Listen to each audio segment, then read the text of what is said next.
A-boy, Ichi boy, Brian. At syempre, nasa beach nga pala tayo ngayon guys.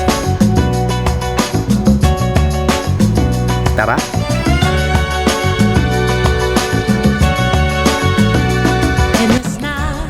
Dito ako sa akin guys. And mamaya pupunta tayo doon. Titingnan natin yung ganda, yung dulo, yung dugtungan ng Pilipinas at ng Taiwan.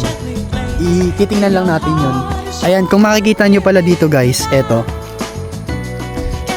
Ayan. Di ko maintindihan eh. Pero malapit na to sa Pacific Ocean eh. So ayan o, nandito tayo sa gawin na to. Kenting National Park kanina eh, no? Basta, nandito. Eto, malapit na tayo sa Pacific Ocean kasi ito yung Pacific Ocean eh. Kanina galing ako sa Chofengdi. Ayan. Guys. So, hindi ko na siguro ipagkaka-elaborate sa inyo yan kasi medyo hindi ako masyadong maalam dito eh.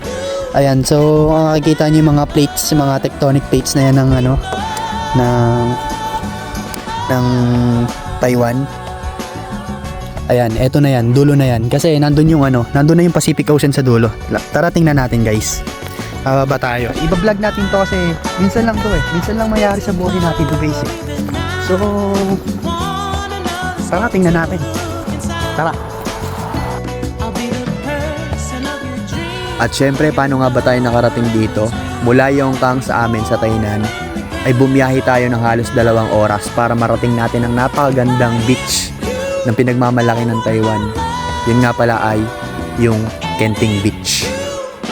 At para lalo nating maunawaan guys, ang Kenting ay located in the most southern part of Taiwan. Specifically, under siya ng Pintong County. Kung hindi nyo nga pala maitatanong guys, yung Kenting nga pala ay binubuo ng beach at saka oceans. Kaya dinadayo rin pala siya ng mga turista. Pakabait ka sa akin. Ay! Tawa. Yes. Hello. Ayan guys.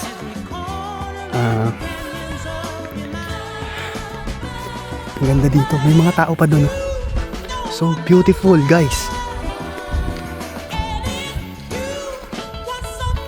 Hawak ko yung yung ibon na papaliparin natin. Ayaw mo na. Dito na lang siya. Kuhanan na lang natin siya dyan. Kalapate. Napakaganda dito guys. Super ganda guys. Super ganda. Ayun na siya oh. Grabe yung unlat. Ay, Pacific Ocean guys. Super ganda.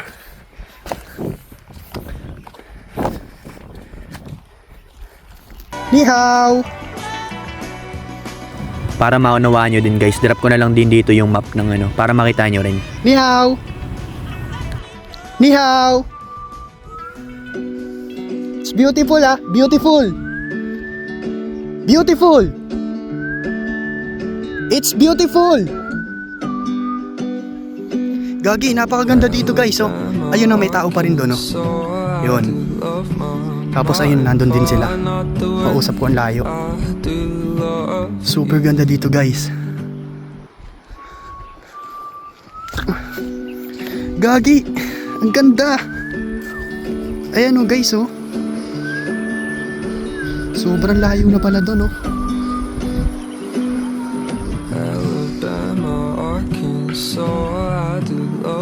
Gagi, ang ganda. Guys, eto kung mapapansin nyo, napakaganda dyan guys oh. Napakaganda dyan oh. Makikita nyo. Ayun, magki-picture sila dun oh. Nagpi-picture sila.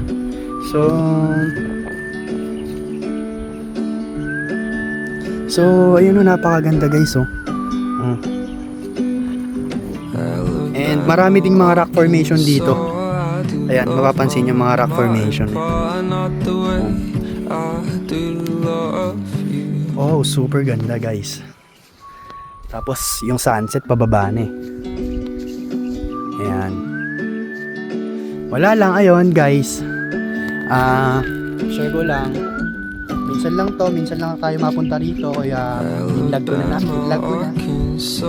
Maganda. 100 over 100 if I'm going to rate this place. So ganda. Kitang-kita. Para siyang Banawi Rice Terraces dun sa may bandang dulo na yon. Kasi para siyang palapag-palapag na ganun eh. Ayan. Color green, ganda. And dun sa may dulo talagang kitang-kita mo na talaga yung blue na tubig. Ganda, grabe. Akala ko ako lang yung tao dito, pero ayan, meron din pala mga tao dito. Ayan. Ayun lang. Share ko lang guys. Magpipicture na ako. So, ayan. Ganito na lang. Bye-bye.